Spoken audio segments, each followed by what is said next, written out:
They claim it is their sacred day, and this is how they marked it. The violence started near the Cenotaph before Armistice Day events had even begun. Far-right counter-protesters and football thugs aiming their aggression at police.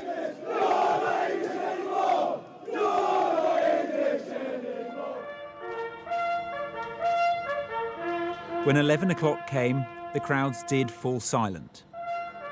But this was a brief moment of calm amid all the confrontations. Among the crowds was Tommy Robinson, founder of the far-right English Defence League.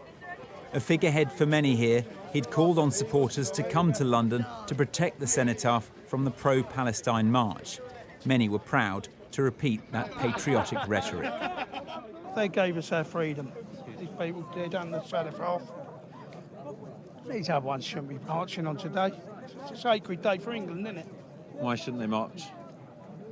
Because they're supporting terrorists. But it was soon clear there were other aims too. Many followed Robinson away from Whitehall into Chinatown, where police say they were pelted with missiles. While next to Parliament, more clashes with police. Officers at times struggling to contain the crowds.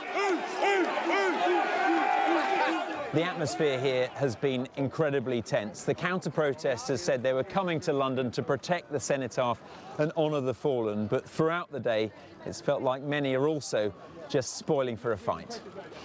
Met Police Commissioner Sir Mark Rowley was braced for trouble and was seen speaking to officers near the Cenotaph.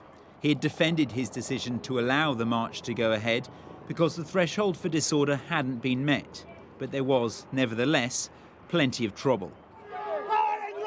Some sought to confront the march, but were largely kept at bay by a wall of police, one counter-protester appearing to make a Nazi salute. It was here that dozens of them were arrested. Not all who came to the Cenotaph were members of the far right, but they were in the minority, and those we spoke to condemned the ugly scenes. People don't respect the police. People don't respect sort of like each other as much.